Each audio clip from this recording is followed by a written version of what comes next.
Jamie,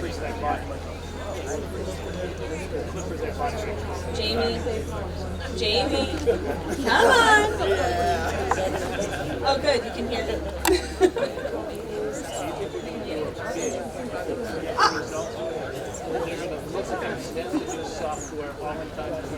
Okay. So you don't give me a high spot to look at all of you and try to hide. It doesn't work that way.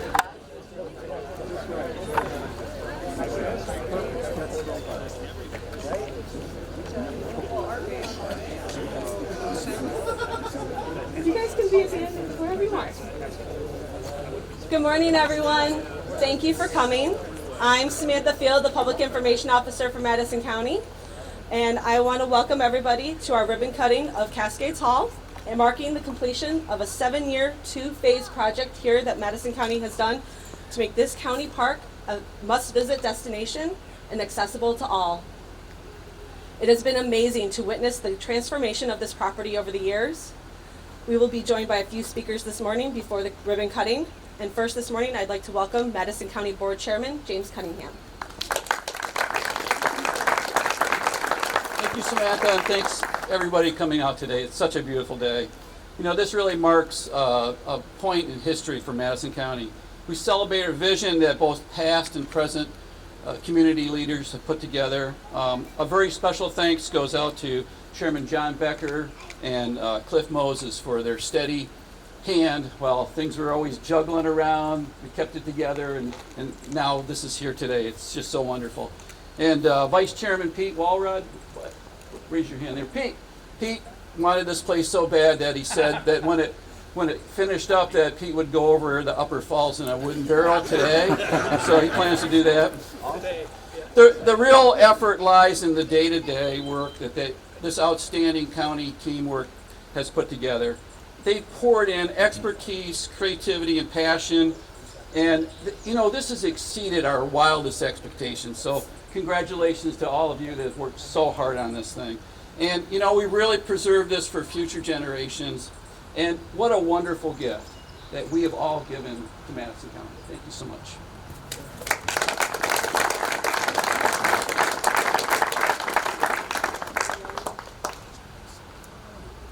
And now a few words from our planning director, Scott Ingmire. He has overseen this project for the past 7 years, and even before that, kind of bringing it here to the county. So Scott?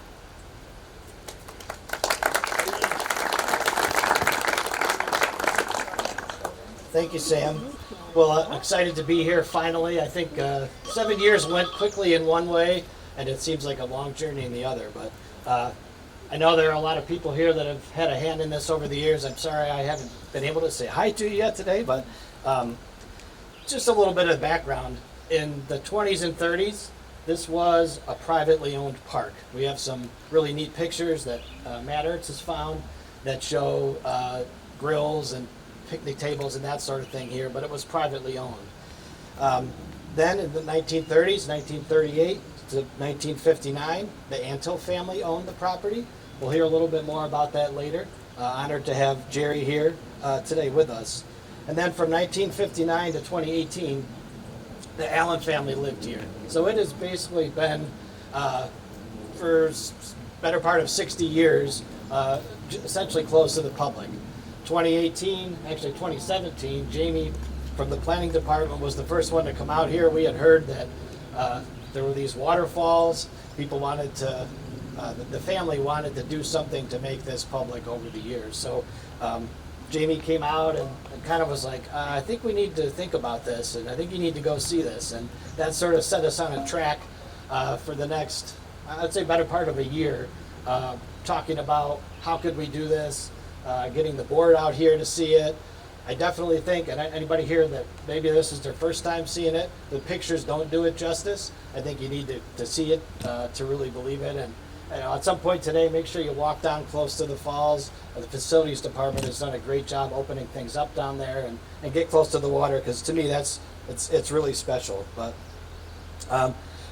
what made this possible was a gentleman named Harold Jones, and he donated money to make this happen. And I won't tell you all the wheeling and dealing that went on behind the scenes, but there was a period of time when we thought this was never going to come to fruition. It was the House of the Week on Syracuse.com.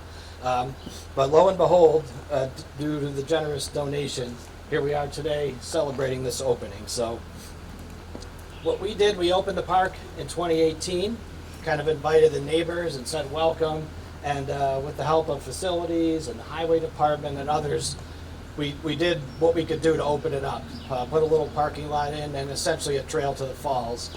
And one of the things that we always wanted to maintain was the ADA access. And today, I'm happy to say that from that parking lot all the way to the base of the falls, it's 100% ADA compliant. So that's something that there aren't many falls that you can go right to the bottom to and be able to say that. So something we're proud of.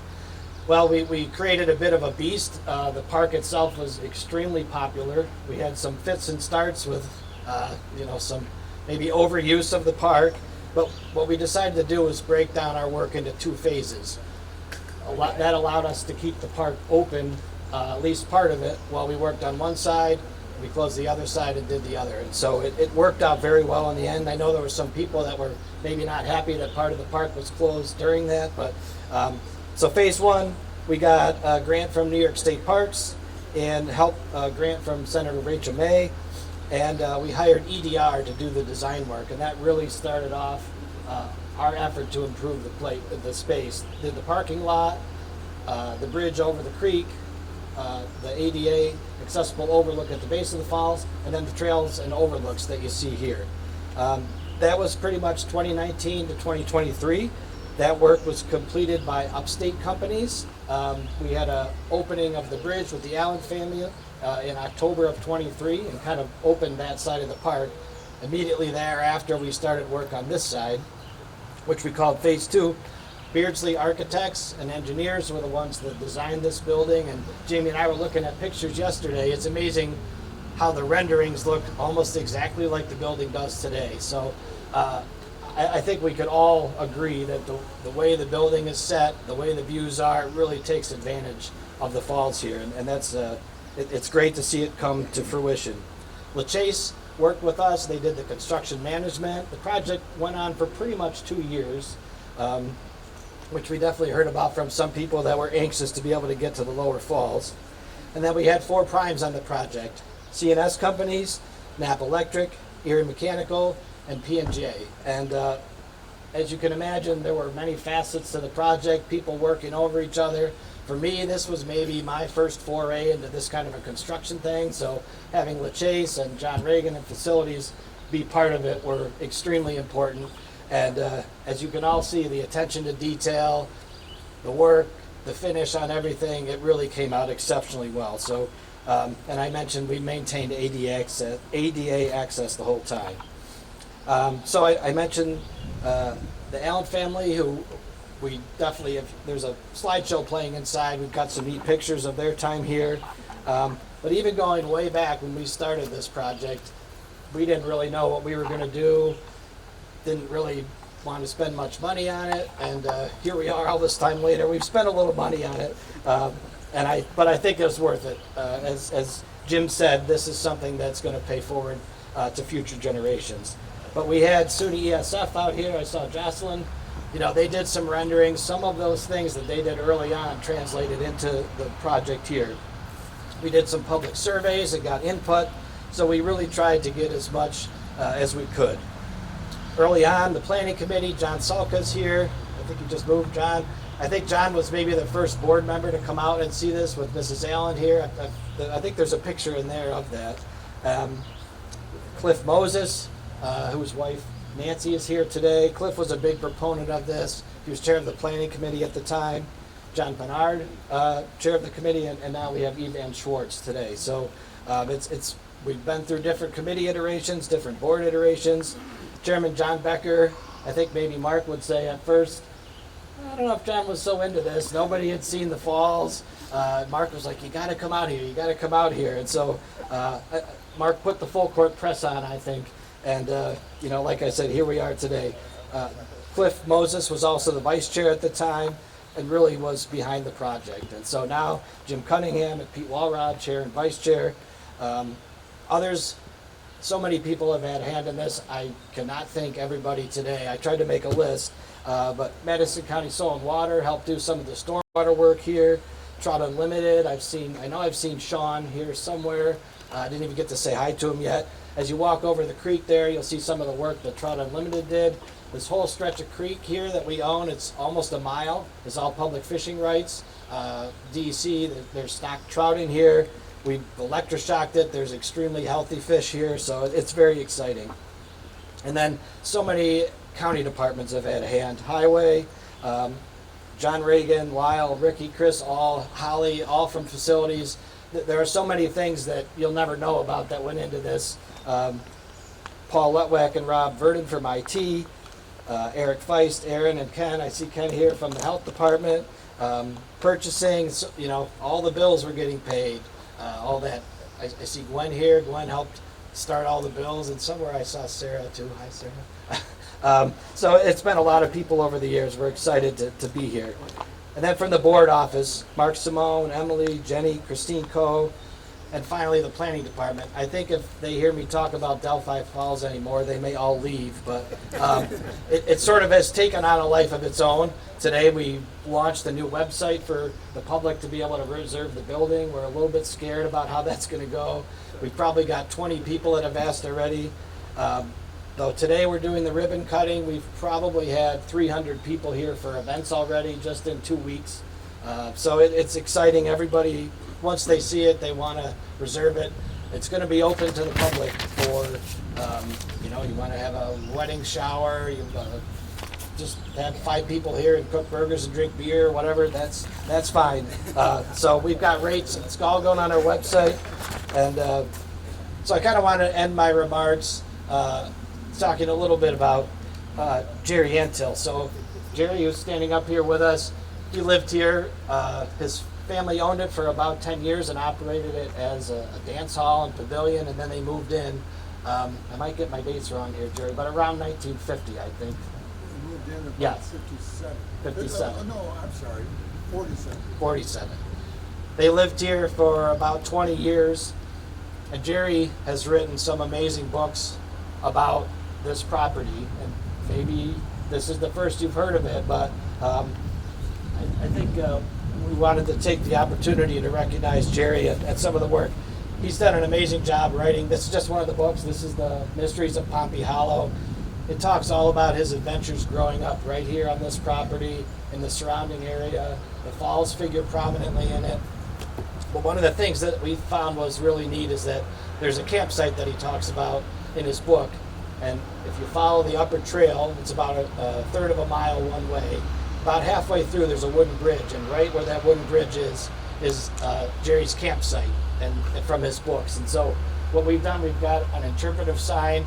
We've got a display of it here today, which I'm going to flip this around and on the backside. So we're going to have an interpretive sign up there just to bring awareness to Jerry's books and Jerry's writings, but it's really a unique story that we've got all these really interesting books about this site here. So we wanted to celebrate that today. And Jerry's here. I think soon he'll have a chance to say a couple remarks, but we definitely wanted to honor him as well. So thank you all. I tried to talk longer than I intended to, but if I didn't thank one of you, I apologize. I really appreciate all the work that's gone into it.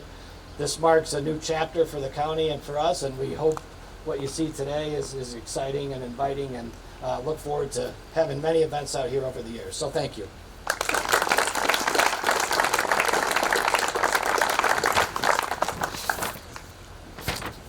Thank you, Scott. And now I'm going to call former Madison County Board Chairman John Becker up to speak.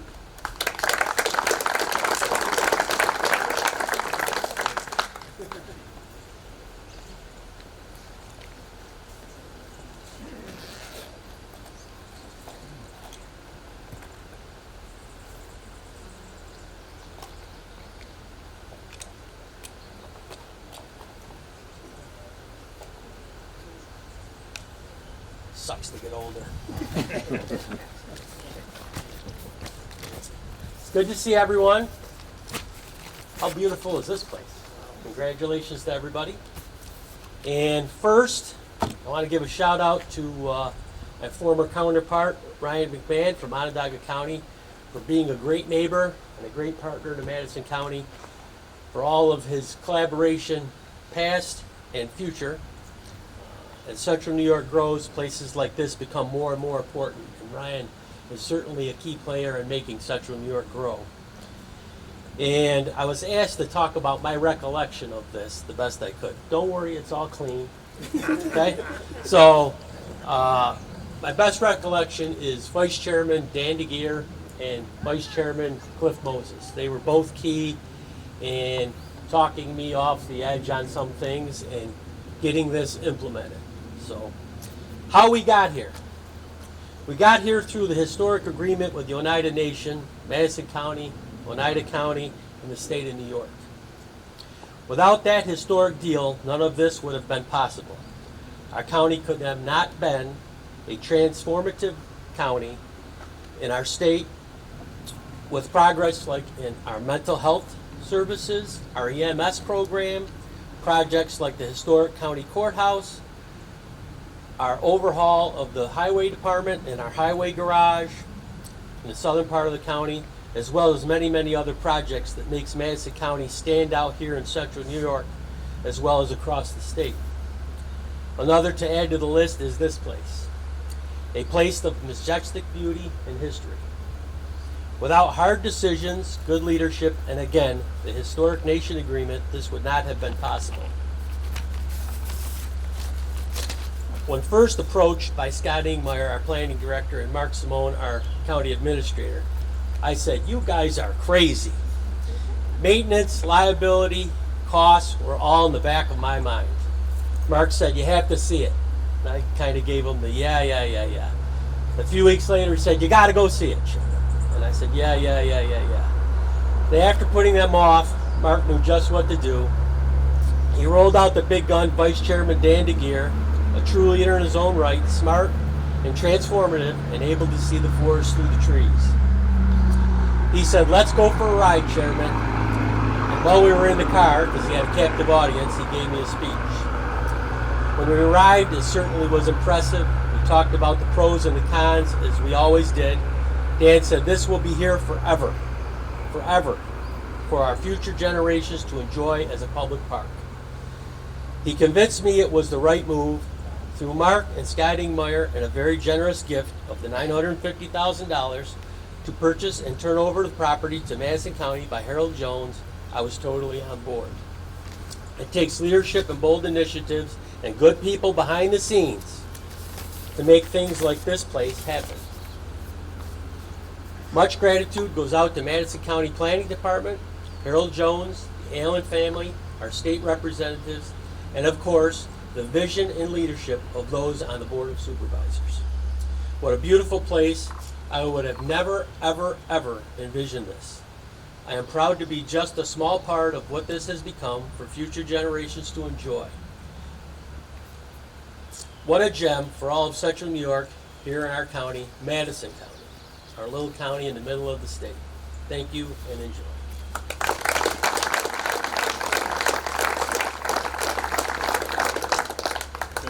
And now we'd like to hear from Jerome Antel. Jerry, do you want to give us a few words, please?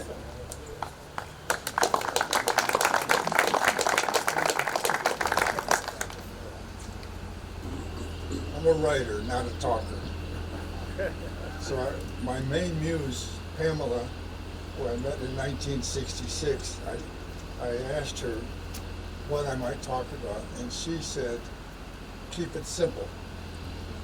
And that reminded me of what my father would do. My father was a great marketing guy in the day.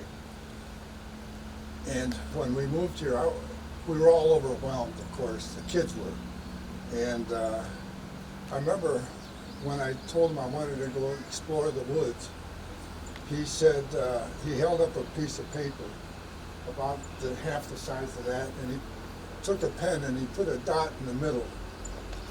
And he said, what do you see here? And I say, a dot. He says, I want you to see the span around it. I want you to take it all in. Don't just focus on anything, look at everything. And so I did that. from my recollection of living here. This was where my bedroom was, actually. And I came up with the word magical. And that's what Scott and his crew has done with this place. They kept the magic. And let me explain what magic meant to a 9-year-old and a 10-year-old that camped up on the hill. The camp was at a spring, next to a spring, which wasn't the size of a half of a bathroom sink.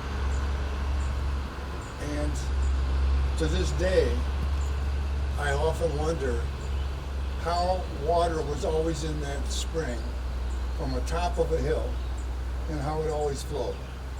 I still to this day don't know that. The other thing was that it was mentioned in a recent podcast about the fact that in the spring the water flows big and in the summer it barely trickles. And that's so true, I remember that. But one day I wanted to camp out and it was near dusk and I'm crossing the creek to climb the hill and I take my canteen and I dip it down for drinking water and I let it fill up in the creek. I go up, I camp out, in the morning I'm getting ready to come down and I come down by the white rock and start down and I start convulsing. And I wasn't throwing up, but I was having contractions and I was really being bent over with convulsions. And I got down to the stream, the creek, which was barely flowing, and literally there were thousands of fish floating on their side. I mean, fish that big that I never thought were in there. And it wound up that the dairy up in New Woodstock, I think, had poured their cleaning chemicals. Somebody dumped them into the creek and killed fish for miles, and they got fined, I think, $1 or $2 a fish. But the point was, that's magical.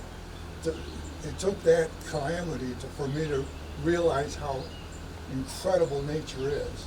Because I never thought there were fish in there, and today Scott's talking about trout in there and everything else. It's fabulous. I think I cannot say enough about how beautiful a job they've done. And I guess that's about it. Thank you.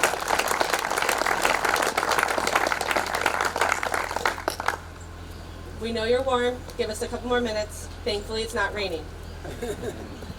We are very grateful that it's not raining. I'd like to call up Town of Hamilton Supervisor and current Chair of the Planning Committee, Evan Schwarz.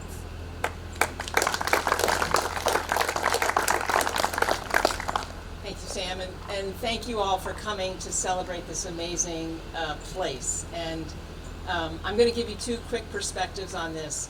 One is the perspective of someone who, not a town supervisor, but just someone who likes to hike and who likes to get out in nature. And a few weeks ago, we went to Ithaca with relatives and taking them around, showing different places. And we said, oh, we got to go to Buttermilk Falls. So we went to Buttermilk Falls, very, very famous place, right?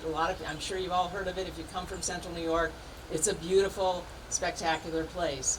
But, I was sitting there looking at the place and how beautiful it was, and I was looking at the facilities, and they were built a long time ago. And now today coming here, it just reminds me how the investment that we make will be enjoyed by generations to come. And the investment that has been made here by Madison County is really, really top notch, and I think you can see that. But it was a special place, but now we've made it even more special. We've made it open to the public when it was a private facility that, many, many people have already thanked the families. We're clearly indebted to those families for making this donation and having that vision. So I think, that's something Madison County is just very, very, as a county government, we're very grateful to have that, and we're very appreciative. And then, Scott did a fantastic job mentioning all the people that have been involved in this. But I, as the planning chair and somebody who's been on the board and on the planning committee for the whole time, I think, and who's somebody who was a doubter, I have to say that I was in agreement with John Becker once or twice while he was on the board, And this is one of the things I was doubting as well. It's like, how are we going to manage this? This is a big deal, and why do we need another park? But now clearly wiser minds than mine realized the potential of this place once they'd seen it. And so good work, good teamwork of the board, and then good teamwork of the entire staff has made this come to a reality. And I just want to take a special, I think the key here is the planning committee and Scott and Jamie, not the planning committee, the planning department. The planning department has done a fantastic job working their way through a very difficult challenge architecturally and financially and grant-wise. They've just done a great job. So I think a round of applause both for the family and for the planning department and Scott and Jamie.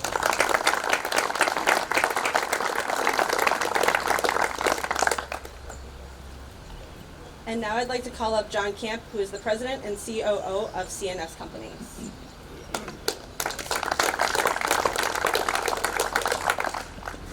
Thanks, Sam. I try to generally pay attention to what's going on around me as I'm outside doing something.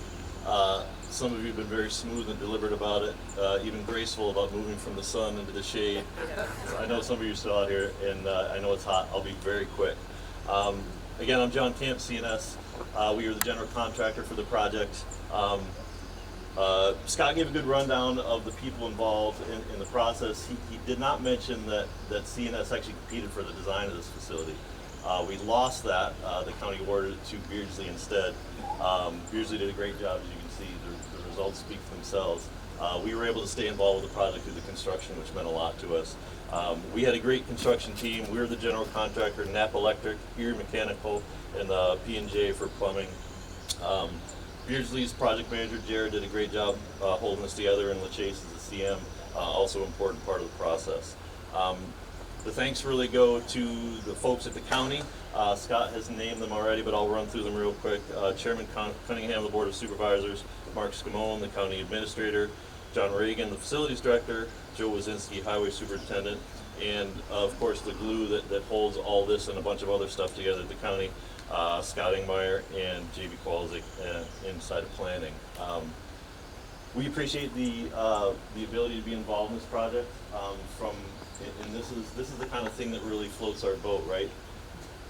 Putting a new property into the general use of the public is a wonderful thing to be a part of.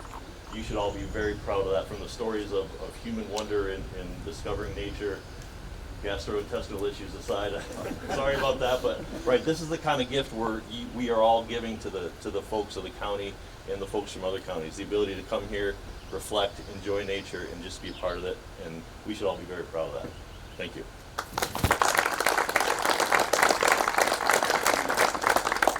And last but not least, Madison County Administrator, Mark Simone.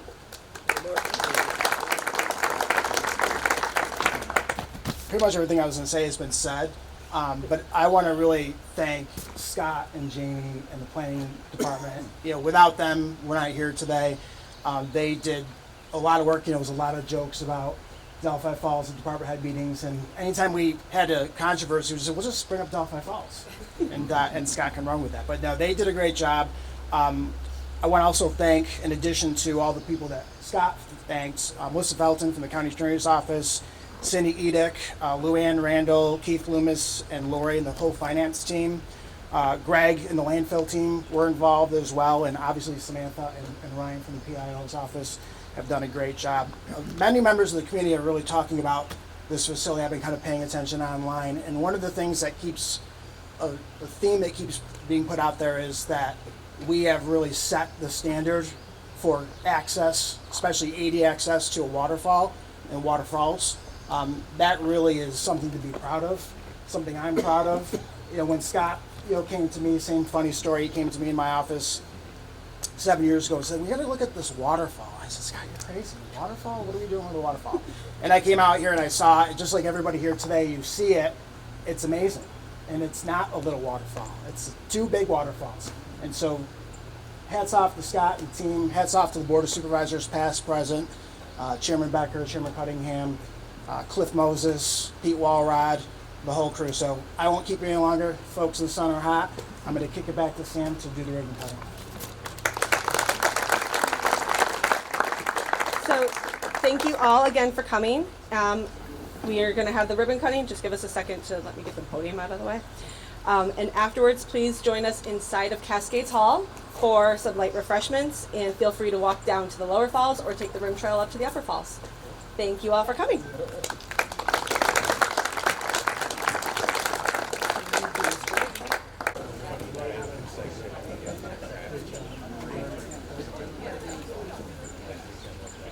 Hold on, we're missing one.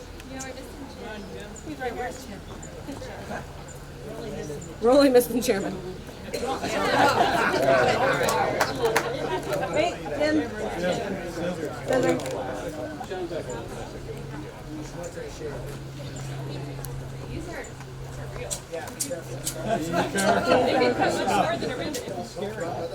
Countdown. 3, 2, 1. Yeah!